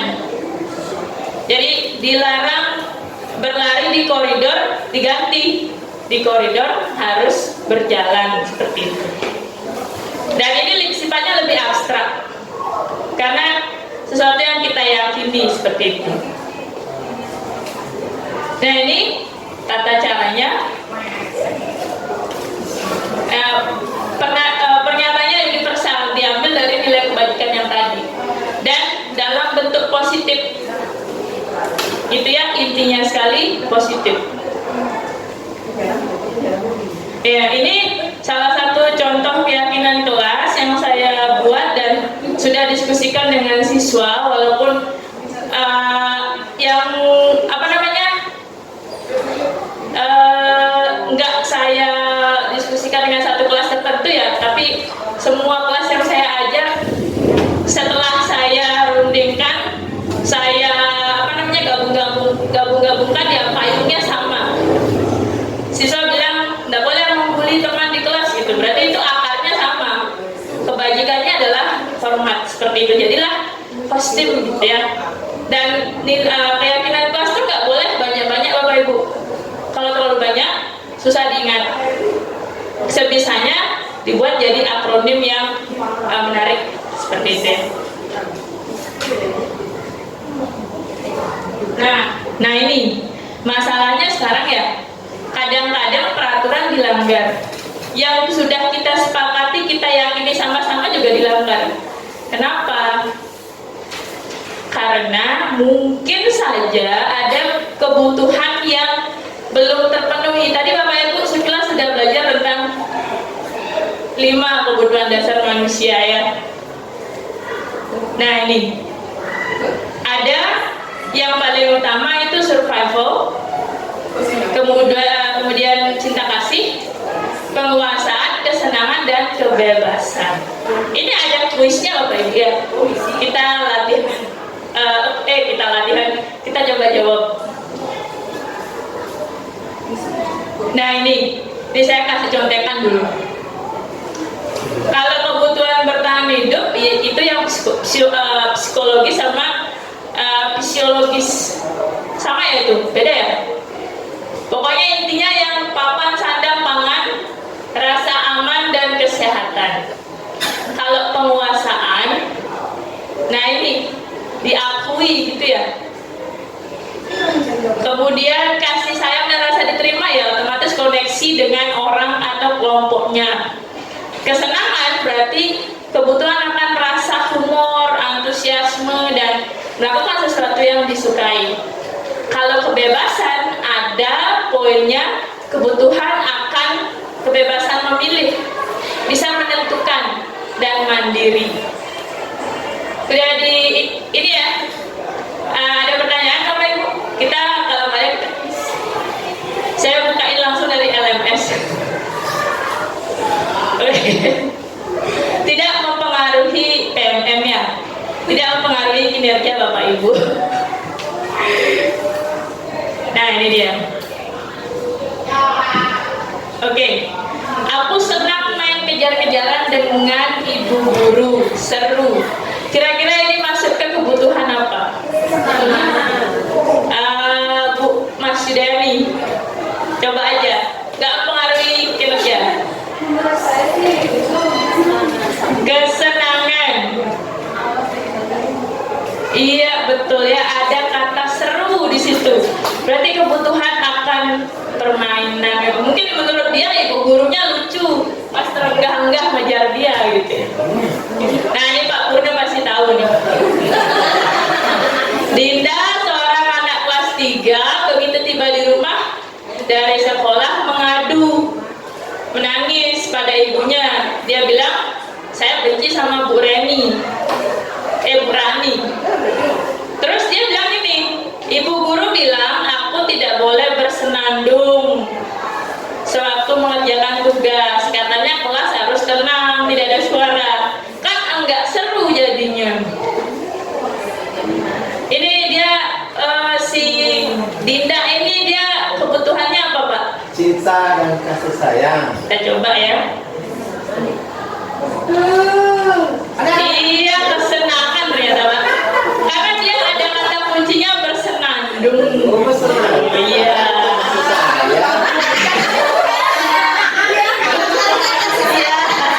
Enggak, ini Pak Purna sengaja salah biar ada pembeda aja gitu ya. Oke, lagi dikit kurang kasih sayang. Nah, Dimas genap berusia 17 tahun. Ketika dia lagi suka cara-caranya, lagi suka mengemudi mobil. Terus pas ditanya sama ibunya, dia bilang menyetir mobil itu seru. Kira-kira Dimas sedang memenuhi kebutuhan dasarnya yang mana Bapak Ibu? Coba aja, Bu Happy. Kebutuhan bertahan hidup. Kebutuhan bertahan hidup? Nggak ada. Saya nggak nyari juga, karena saya udah pernah jawab. Coba. Mana lagi jawabannya? Ya apa? Penguasaan. Penguasaan. Oke, coba satu-satu dulu ya, katanya penguasaan.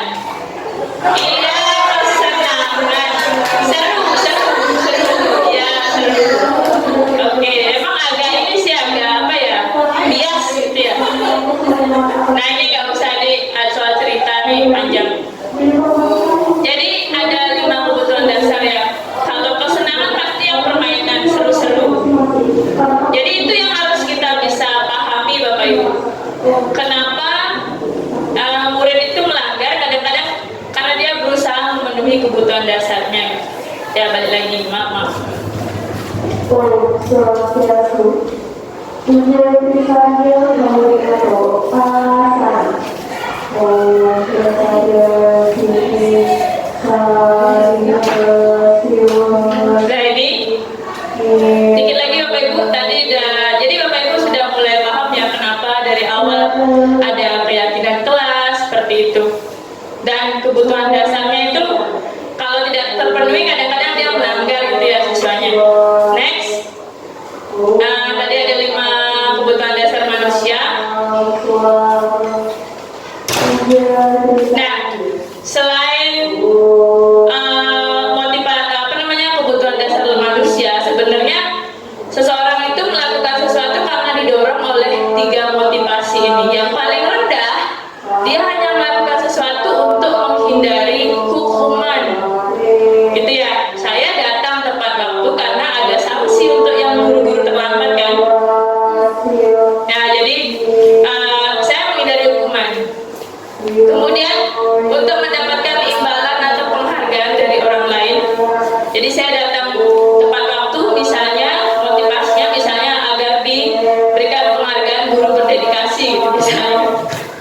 Terus yang ketiga, ini yang paling diidamkan gitu ya, ingin dituju, bahwa motivasinya adalah untuk menjadi orang yang diinginkan. Kenapa saya datang tepat waktu terus? Karena saya ingin menjadi contoh teladan bagi siswa saya, gitu ya Bapak Ibu ya. Next, nah ini kesimpulannya. Kesimpulan yang ingin saya sampaikan dari tadi itu adalah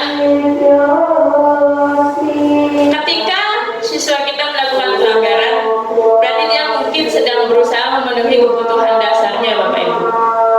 Dan untuk menegakkannya itu nggak boleh hanya dengan cara hukuman. Tadi sudah dibahas sama Pak Nova ya. Nah ini posisi kontrol guru. Ada bank hukum, pembuat rasa bersalah, teman, pemantau, manajer. Kira-kira kalau kita renungkan lagi, Bapak Ibu lebih sering berada di posisi yang mana? Tadi kan sudah dibahas, apa sih itu penghukum? Kira-kira nih, dari awal ngajar, lebih sering ke yang mana? Kalau penghukum berarti Bapak Ibu darah tinggi pasti. Kerjaannya menghukum saja. Kolaborasi Bu, kadang-kadang kan penghukum dari teman juga dari pemantau. Iya. Ya, lebih sering kita itu berpindah-pindah ya. Enggak cuma penghukum aja, penghukum rasa bersalah aja gitu. Tapi kadang-kadang kita jadi teman, kadang-kadang jadi pemantau, kadang-kadang penghukum juga dan pembuat rasa bersalah. Tapi pernah nggak kita jadi manajer? Tapi saya punya video ya, 5 posisi kontrol. Jadi mungkin Bapak Ibu tadi pas dijelaskan oleh Pak Nova agak sama gitu, apa sih bedanya? Jadi kita tampilkan ya videonya.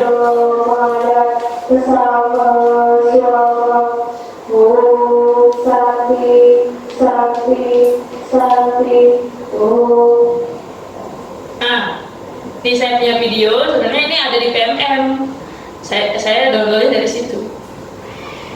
Ini ceritanya ada siswa namanya Naren, Bapak Ibu ya. Dia terlambat datang. Nah, sekarang adalah akan membahas tentang 5 posisi kontrol yang dikembangkan oleh Diane Dog.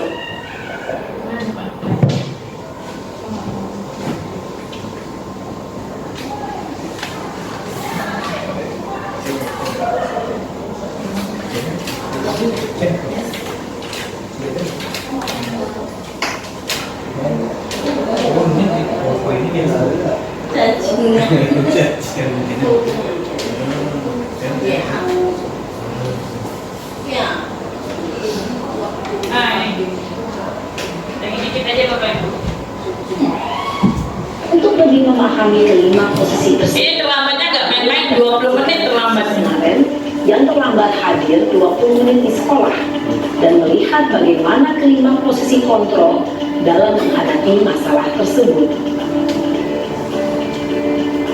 Nah ini posisi penghukum ya, yang paling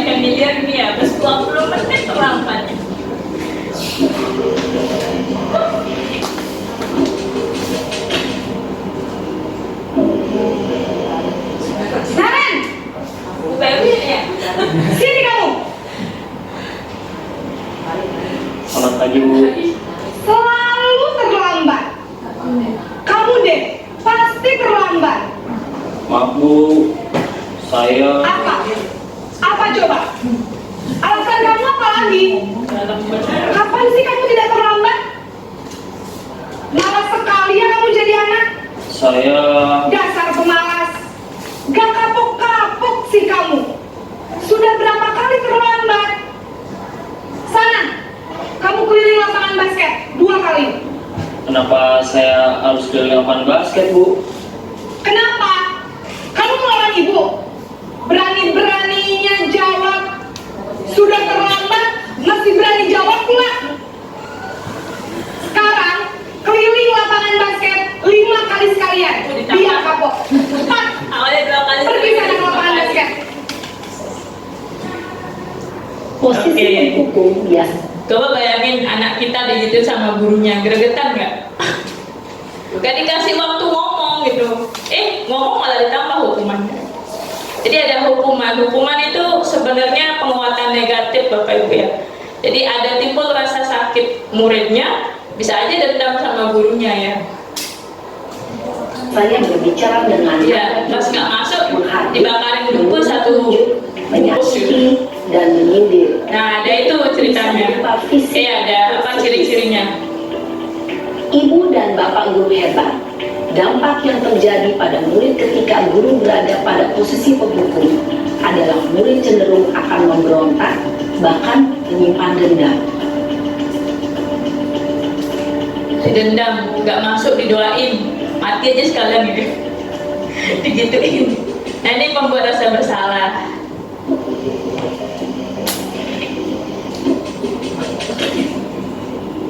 Ibu pengen dikasih. Naren!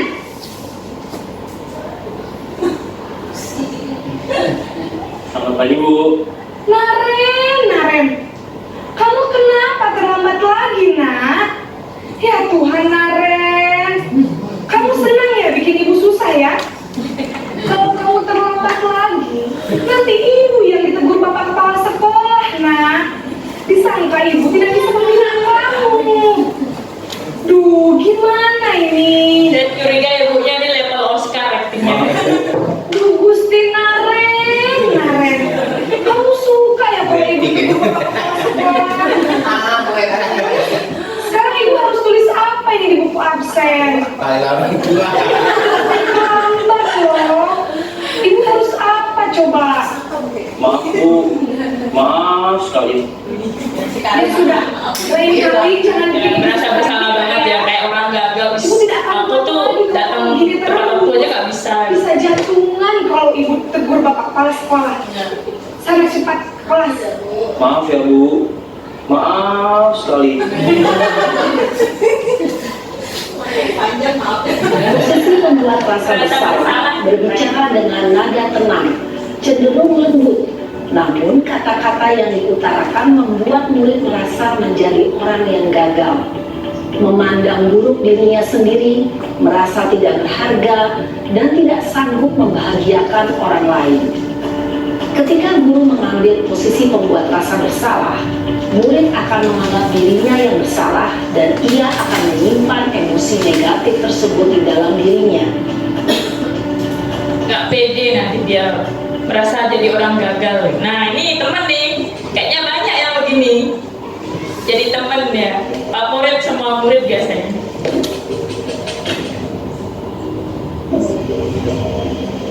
Naren!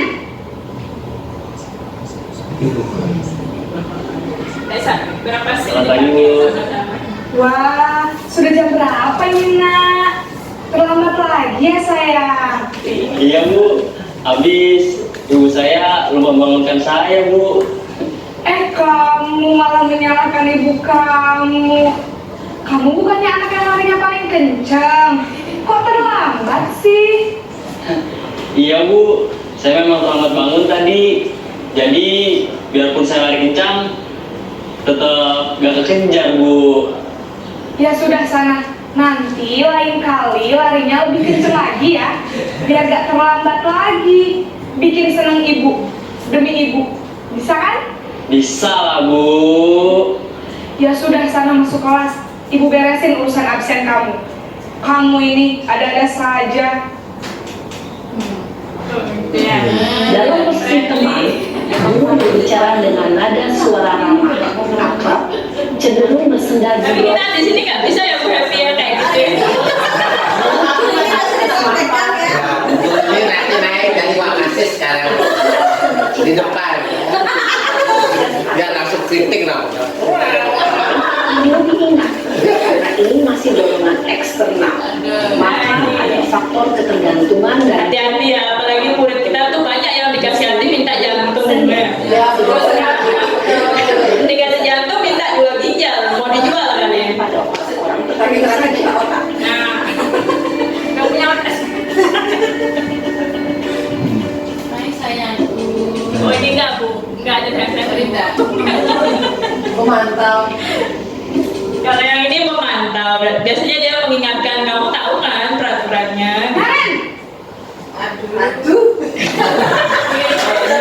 Bikin hati ya sinnya. Naren, peraturan sekolah kita tentang jam berapa kita harus masuk sekolah, nak? Kita harus di sekolah jam 7, Bu. Iya betul, sekarang sudah jam 7.20. Naren sudah tahu konsekuensinya jika terlambat hadir. Paham, Bu. Saya harus tinggal kelas pas jam istirahat selama 20 menit. Iya benar, konsekuensinya demikian. Jadi nanti jam 9.30 pas istirahat, kamu harus tinggal di kelas, kerjakan tugas tambahan untuk ketertinggalan kamu, ya? Baik, Bu. Kalau pemantau selalu ya. Posisi pemantau diingetin aja peraturan. melakukan penghitungan atau data untuk mengontrol murid. Guru mengarahkan murid berdasarkan peraturan dan konsekuensi. Seorang pemantau menunjukkan bahasa tubuh dan ekspresi Kita wajah. tunggu-tunggu kan manajer ya. Di mana sih manajer itu?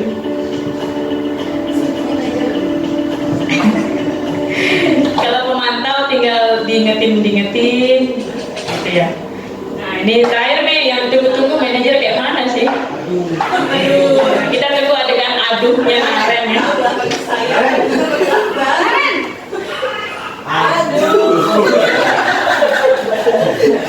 Selamat pagi, Bu. Selamat pagi, Naren. Maaf, Bu. Saya terlambat. Iya, sekolah masuknya jam 7, sekarang sudah jam 7.20. Jadi sekarang bagaimana ini, Naren? Maaf, Bu. Saya lupa setel alarm saya semalam. Baiklah, menurut kamu, keyakinan sekolah yang mana yang perlu kamu tingkatkan? Menghargai diri sendiri dan orang lain mungkin ya, Bu. Setuju. Jadi, apakah Naren meyakini prinsip saling menghormati tersebut? Iya, Bu.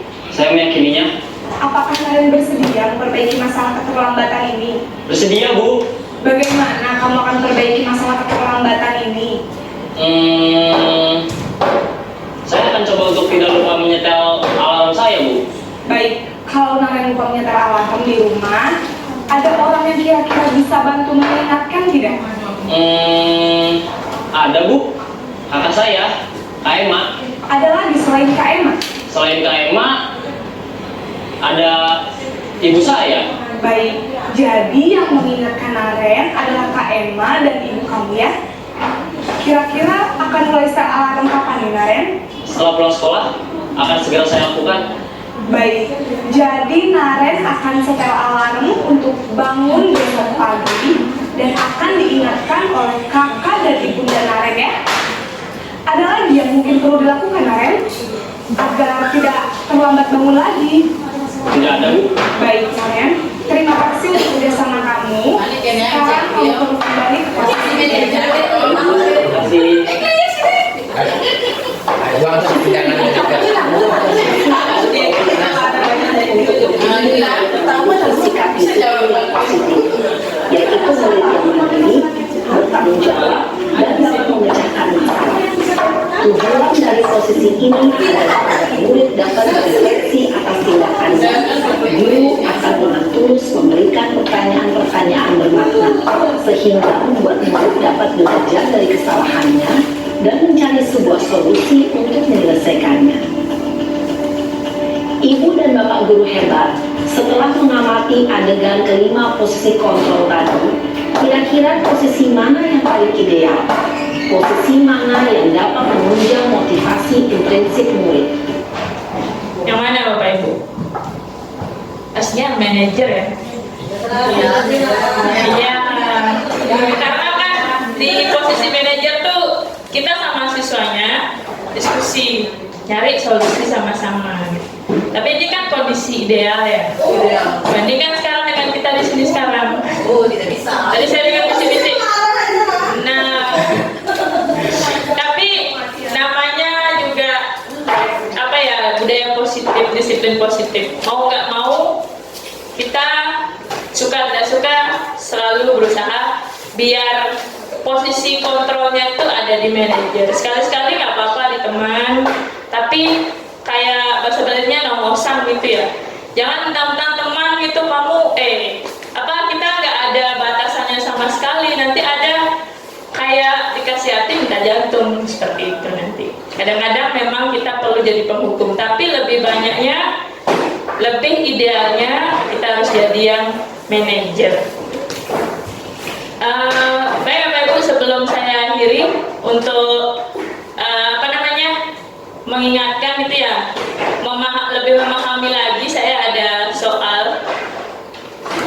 Kira-kira dari 3 soalnya ini, Bapak Ibu bisa nggak menentukan posisi kontrol yang mana yang mau yang tepat gitu.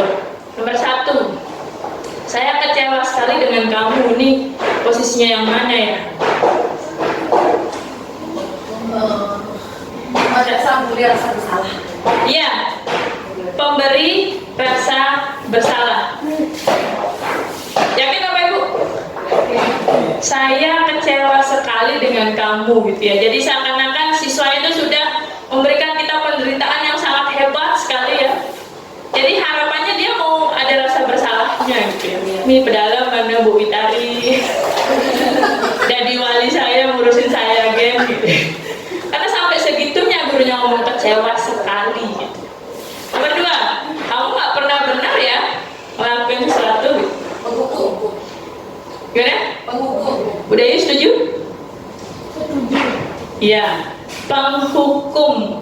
Karena dari kalimat ini ada kalimat yang menyertai, ya udah kamu lari sambil jongkok keliling lapangan 10 kali. Biasanya 20 kali. Oh, biasanya 20. Menyakitkan. Hukuman itu adalah sesuatu yang menyakitkan Bapak Ibu ya. Kalau restitusi itu kayak penggantinya gitu. Misalnya siswanya terlambat 20 menit, restitusinya gimana?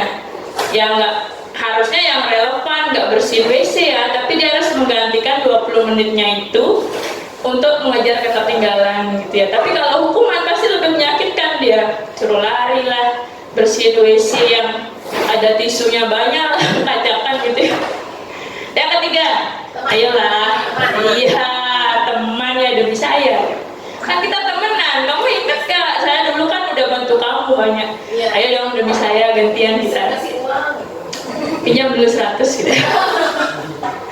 Ya, itu tadi Bapak Ibu kebutuhan dasar murid sama posisi kontrol yang saya coba sampaikan. Misalnya Bapak Ibu ada pertanyaan, saya di sini bukan sebagai sumber dari segala sumber teori. Saya akan coba menanggapi. Ya, kita sudah ada di penghujung ini. Wah, ini kalau Miss Febri yang nanya saya ketuk-ketuk nih. Ya, silakan. Bapak Ibu yang lain kalau ingin berpendapat juga dipersilahkan ya. Ya, berkerekam. Baik, terima kasih Ibu Ari untuk waktu yang diberikan. Jadi di sini sebenarnya karena tadi saya juga menyimak materi yang disampaikan oleh Ibu Ari dan juga Pak Nova, ada hal yang ingin saya tanyakan terkait dengan keyakinan kelas. Nah, di sini kira-kira bagaimana Ibu Ari itu sudah melakukan atau mengajak keterlibatan siswa untuk menerapkan keyakinan kelas? Ya gimana Bu? Oke, ulang ya. Tadi nggak fokus. Bagaimana saya? Ya, jadi mungkin gini, pertanyaan saya yang pertama, untuk Ibu Ari sendiri, bagaimana Ibu sudah melakukan atau mengajak keterlibatan siswa, melibatkan siswa untuk menerapkan keyakinan kelas tersebut? Kemudian yang kedua, saya ingin bertanya tentang disiplin positif atau keyakinan kelas itu juga. Apakah sekiranya dengan menerapkan keyakinan kelas atau disiplin positif itu bisa membangun keterampilan ataupun kemampuan, apakah kemampuan sosial atau kemampuan emosional siswa? Jika iya, mungkin bisa dijelaskan sedikit tentang kemampuan seperti apa yang dibangun dengan menerapkan keyakinan ataupun disiplin positif tersebut. Jadi itu saja mungkin. Terima kasih. Ya, baik. Terima kasih Ms. Febri pertanyaannya. Jadi yang pertama, bagaimana saya sudah melakukan keyakinan kelas, ya. Dari yang saya tampilkan itu, sebenarnya itu bukan dari saya, Miss.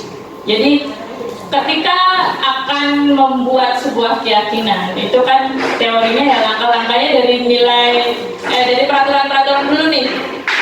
Siswa maunya kayak gimana di kelasnya gitu ya. Nah, mungkin Miss Febri bisa lihat tadi sudah lihat tadi di pemaparannya Pak Nopal, kan Pak Nopal sama murid-muridnya nempel ya di depan ya. Mirip seperti Teams Games turnamennya itu ditempel semua. Nah, dari peraturan-peraturannya itu kita kelompokkan mana yang satu payung nilai kebajikannya. Misalnya 1, jangan bully teman di kelas, 2, jangan mencuri barang orang. Berarti itu payungnya adalah menghormati. Nah, dari peraturan-peraturan itu kita jadikan satu payung. Kemudian semua sudah ketemu payungnya, nilai kebajikannya, baru jadilah dia keyakinan kelas. Nah, bagaimana saya sudah menerapkannya? Keyakinan kelas ini kan bagusnya ditempel di tembok kelas ya, biar semua bisa lihat. Tapi yang sudah saya lakukan itu saya bagikan filenya. Ketika ada yang melakukan pelanggaran ya saya ingatkan lagi, gitu ya. Kan kemarin kita sudah menyepakati keyakinan kelas. Kamu ingat nggak seperti segitiga restitusi yang sudah diputarkan videonya sama Pak Nopal? Jadi itu yang sudah saya lakukan. Dan mungkin Miss Febri kenal sama Noni ya. Nah, ini di kelas 11 D1. Kira-kira kebayang nggak kalau dia pernah terlambat 2 kali dalam kegiatan selama sekolahnya itu? Kebayang nggak seorang Noni pernah terlambat 2 kali? Enggak kan ya? Kalau dilihat dari dia tuh juara kelas. Ya, saya hampir gak terbayang ya. Tapi ketika saya bawa lagi ke keyakinan kelasnya gitu, oh dia seperti pertamanya mungkin ada sedikit rasa bersalah, tapi oh enggak, saya enggak dipermalukan kok ini. Saya memang lagi enggak menerapkan keyakinan yang ini aja. Padahal ini langsung menjawab ke pertanyaan kedua. Kalau kita biasakan, ada soft skill yang terasah gitu ya bisa dia. Misalnya tidak terlambat, itu kan bagian dari budaya kerja. Jadi di dunia kerja kan kalau satu, karena setiap bagian itu kan kayak apa ya, roda, gerigi roda ya, satu menggerakkan semuanya. Bayangkan kalau satu aja terlambat, berarti salah satu operasional di satu section itu terhambat, gitu ya. Jadi dengan keyakinan kelas, siswa akan terasa soft skillnya. Contohnya selalu datang di tepat waktu. Jadi ada skill disiplinnya, keterampilan saling menghormati juga. Karena kalau kita datang terlambat berarti kita nggak menghormati rekan kerja dong. Kita aja yang ditungguin soalnya. Jadi seperti itu. Gimana Miss Febri? Apakah sekiranya jawaban saya sudah menjawab pertanyaan yang disampaikan ya? Oke, baik.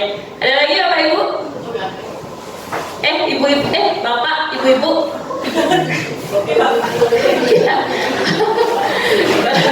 Oke. Gak ada Mbak Lady ya? Gak ada ya? Karena saya yakin sebenarnya keyakinan kelas ini sudah kita laksanakan ya. Cuman mungkin belum tertulis sama Bapak Ibu. Gitu ya. Baik Bapak Ibu, saya pikir cukup sekian pengimbasan dari saya. Harapannya kita sama-sama kita bisa menerapkan disiplin positif ya di sekolah ini. Jadi dari disiplin positif jadilah budaya positif. Gitu ya. Namanya positif, yang negatif-negatif sedikit demi sedikit hilang gitu ya. Jadi nanti tercapailah profil pelajar Pancasila. Baik, terima kasih atas perhatiannya ya Bapak, Ibu. Selamat pagi.